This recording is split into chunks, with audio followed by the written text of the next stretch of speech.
हिंदू धर्म में अमावस्या का अत्यधिक महत्व होता है। अमावस्या पर पूरे मनोभाव से पितरों की पूजा की जाती है और माना जाता है कि इस दिन पवित्र नदियों में स्नान और दान करने के साथ ही पितरों का तर्पण करने पर घर से पितृदोष हट जाता है। यूँ तो हर अमावस्या ही खास होती है, लेकिन ज्येष्ठ अमावस्या का संबंध शनि देव से भी है।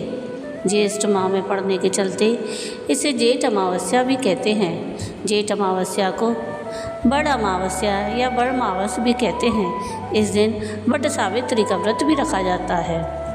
मान्यता अनुसार इसी अमावस्या पर न्याय के देवता शनि देव का जन्म हुआ था, इसलिए ज्येष्ठ अमावस्या को शनि जयंती या शनि अमावस्या भी कहा जाता है। इस अमावस्या पर पूजा करने से पापों से मुक्ति मिलती है। तो आइए जानते हैं इस साल जेठ की अमावस्या किस दिन पड़ रही है। जेठ अमावस्या की तिथि क्या है, जेठ अमावस्या पर पूजा किस प्रकार करनी है और जेठ अमावस्या की व्रत कथा, ये सब हम जानेंगे। राधे राधे। विजडम चैनल में आप सबका स्वागत है। तो आज हम ज्येष्ठ अमावस्या के बारे में जानेंगे। अगर आप सबको मेरा ये वीडियो पसंद आए तो प्लीज़ इसको लाइक शेयर ज़रूर कीजिएगा और प्लीज़ मेरे चैनल को सब्सक्राइब कीजिएगा और नीचे थैंक्स का बटन दबाकर मुझे सहयोग कीजिएगा और कमेंट्स में राधे राधे ज़रूर लिखिएगा। पंचांग के अनुसार जेठ अमावस्या की तिथि 26 मई को दोपहर 12:11 पर प्रारंभ हो रही है और अगले दिन 27 मई को रात 8:31 पर इस अमावस्या का समापन हो जाएगा। ऐसे में इस साल 27 मई दिन मंगलवार को जेठ अमावस्या मनाई जाएगी। अमावस्या के दिन पवित्र नदी में स्नान करना चाहिए, साथ ही इस दिन दान भी करना चाहिए।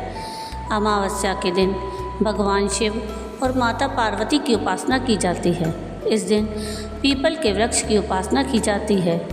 धार्मिक मान्यताओं के अनुसार पीपल के वृक्ष में देवी देवताओं का वास होता है, इसलिए इस दिन पीपल के पेड़ में जल अर्पित करने से सभी मनोकामनाएं पूरी होती हैं। कहते हैं कि अमावस्या का व्रत कथा का विशेष महत्व होता है। जेठ अमावस्या पर पूजा विधि इस प्रकार है। जेठ अमावस्या पर पवित्र नदी में सुबह ब्रह्म मुहूर्त में या फिर दिन भर में कभी भी स्नान किया जा सकता है। इस दिन पितरों का पिंडदान और तर्पण करना शुभ होता है। गरीबों और ज़रूरतमंदों को दान दिया जा सकता है। शनि जयंती होने के चलते जेठ अमावस्या पर शनि देव की पूजा की जाती है। शनि देव के समक्ष सरसों का तेल, काले कपड़े, काले तिल और नीले फूल अर्पित किए जा सकते हैं। इस दिन पीपल के पेड़ पर जल, अक्षत और सिंदूर चढ़ाएं। पीपल के पेड़ पर दिया जलाना भी शुभ होता है। अमावस्या पर माँ लक्ष्मी का आशीर्वाद पाने के लिए सरसों के तेल का दीपक घर के मुख्य द्वार पर चढ़ाया जा सकता है। पितरों की तस्वीर के सामने भी दीपक जलाएं। इसे श्रद्धा का प्रतीक समझा जाता है। मान्यता अनुसार ऐसा करने पर पितरों की नाराज़गी दूर होती है। अमावस्या के दिन गंगा स्नान जरूर करें। यदि आप नदी में स्नान नहीं कर सकते हैं तो घर में ही नहाने के पानी में थोड़ा सा गंगा जल डालकर नहा लें। इसके बाद सूर्य देव को अर्घ्य दें। इस दिन अपनी योग्यता अनुसार दान पुण्य जरूर करें। पितरों की शांति के लिए तर्पण, श्राद्ध आदि भी कर सकते हैं। तो आइए अब सुनते हैं जेठ अमावस्या की व्रत कथा।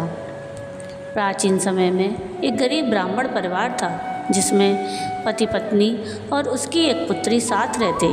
उनकी पुत्री समय अनुसार धीरे धीरे बड़ी होने लगी। उस पुत्री में बढ़ती उम्र के साथ सगुणों का विकास हो रहा था।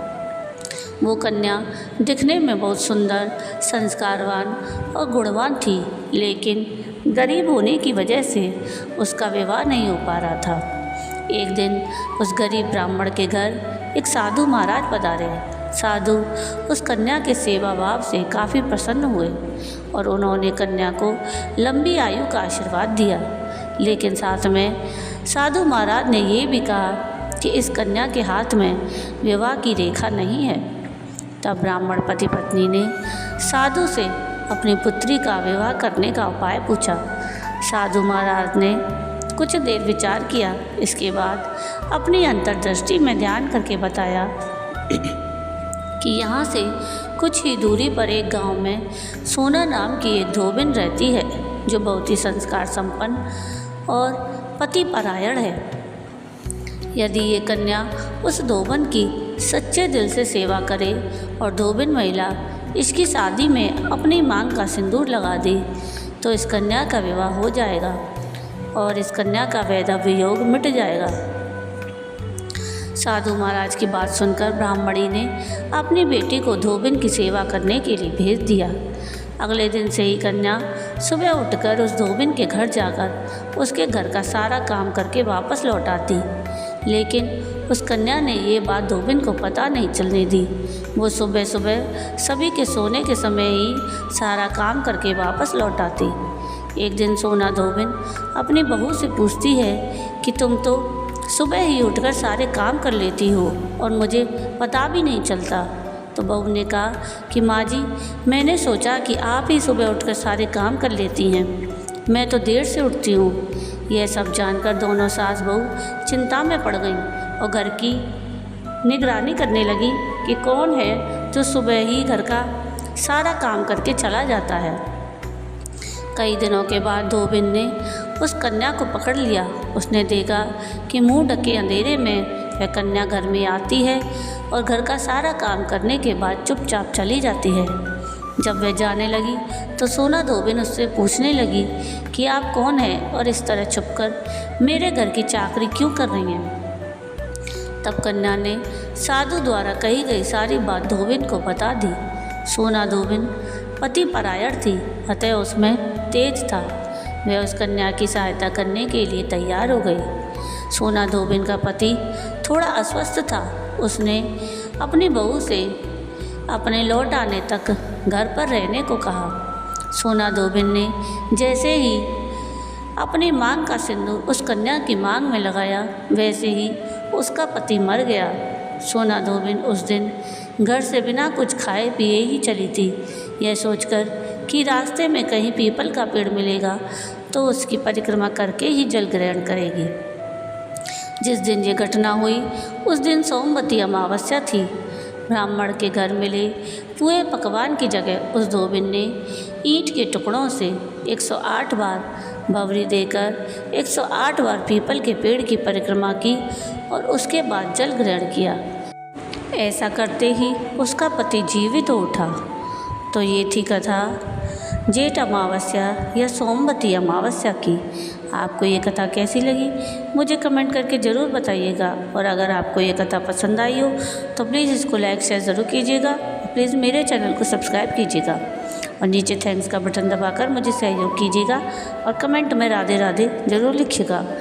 वीडियो पूरा देखने के लिए थैंक यू। राधे राधे।